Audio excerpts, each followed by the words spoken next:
বাবা মায়ের ৩৬ বছরের বিবাহিত জীবন সম্পূর্ণ হলো। আমি একটা ছোট্ট আয়োজন করেছিলাম তাদেরকে ভালোবাসা দেওয়ার জন্য।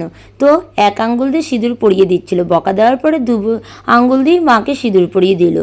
আমি এই আয়োজনটা করেছিলাম কারণ মা সেই অনেক বছর আগে বাবার কাছ থেকে প্রথম সিঁদুর পড়েছিল।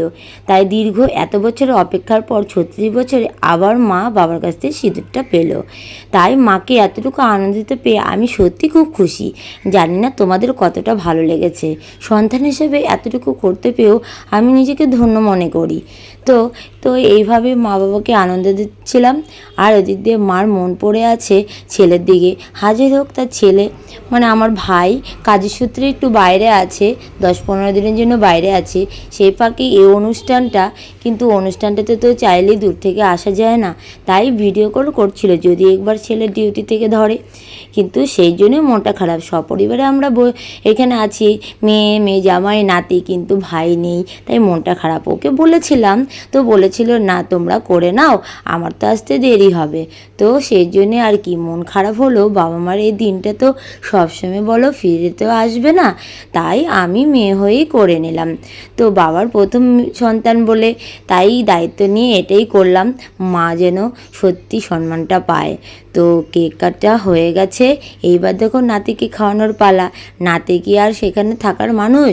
আমার ছেলে খালি ছোটাছুটি করবে, আর মা ভাবছে এইবার বাবাকে খাইয়ে দেবে।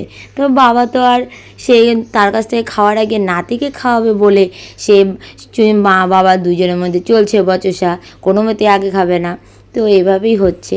আচ্ছা, আমার ছোট্ট ভিডিওটা তোমাদের কেমন লাগছে অবশ্যই কিন্তু জানিও। এইবার বাবাকে কেক খাওয়ানোর পালা। বাবা তো কিছুতেই কেক খাবে না, আমি জোর করে হাঁ করিয়ে কেকটা খাইয়ে দিলাম, কারণ বাবা আমার হাতে কেক ছাড়া কিছুতেই কেক খেতে চায় না। তাই খাইয়ে দিচ্ছিলাম, বাবা মাকে খাইয়ে দিচ্ছিলাম। আর বাইরের কেক তো বাবা খেতেই চায় না। তো এইভাবে আমাদের আনন্দটা হচ্ছিল।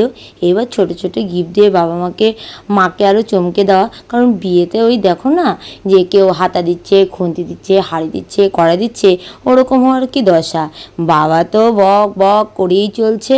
এবার এই ছোট ছোট গিফট পেয়ে বাবা এই গিফটটা পেয়ে খুব খুশি, আম পেয়ে কারণ বাবা তো আম খেতে ভীষণ ভালোবাসে। তো আম পেয়ে খুশি। এবার মা ভাবছে এটি কী আরও কী আছে। ছেলের হাতে আমার ছেলে টানাটানি করছিল এক বড় গিফট, কারণ মার অনেক দিন আগে একটা গিফট পছন্দ হয়েছিল, সেই গিফটটা দেবো বলে। তো আমার বর আর আমি দুজনে মিলে ভাবলাম মার পছন্দের গিফটটা দেবো, তো সেটাই কিনে দিলাম। তো দেখেছো ছেলেদের খুব আনন্দ হচ্ছিল। বাবা আবার বলছে কী রে তোরা আবার তত্ত্ব সাজিয়ে আনলি নাকি, এটা কি সত্যিকারের বিয়ে হচ্ছে, সত্যি হচ্ছে নাকি বিয়ে? তো আমি বললাম বিয়ে তো আগে করে নিয়েছো, তখন তো আর আমরা তত্ত্ব দিতে পারিনি, তাই এখন যখন তুমি সিঁদুর পরিয়ে আমাকে বিয়েই করলে, তা তত্ত্ব তো দেওয়াই উচিত, তাই তো আমাদের তত্ত্বটা নিয়ে এসেছি। তো ছোটো ছোটো তত্ত্ব নিয়ে আমাদের তো ভীষণ আনন্দ হচ্ছে।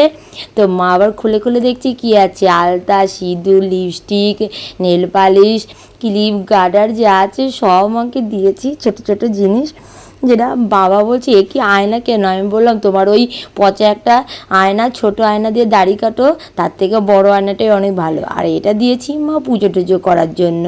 তো এইবার বাবা বলছে হ্যাঁ আমার আয়নাটাতে কী হবে? তো এইবার মার পছন্দের জিনিস, বাবা তো এটা পছন্দ হয়েছে।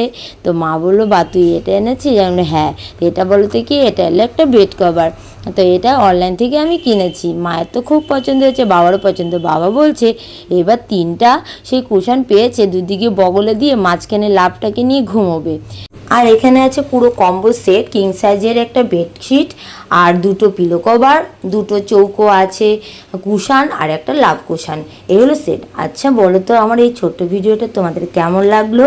ভালো লাগলে অবশ্যই কিন্তু লাইক করতে, কমেন্ট করতে কিন্তু একদম ভুলো না। আমার তো এরকম করেই বাবা মাকে আনন্দ দিলাম, তোমরা কে কীভাবে আনন্দ দাও সেটাও কিন্তু জানিও। এই গিফটটা বাবা যে আবার কবে খাতে পাতবে তার কোনো ঠিক নেই, ভগবান জানে। বাবা আবার ফটো তুলে নিল, দেখেছো ভঙ্গি করে। তো যাই হোক, আমার ভিডিওতে তো এই পর্যন্ত। বাবা মেয়ে দুজনে একই কালার পরেছি বলে ফটো তুলে নিলাম। ভিডিওটা আজ এই পর্যন্ত। তোমরা সুস্থ থেকো, ভালো থেকো, অনেক অনেক ধন্যবাদ, টাটা।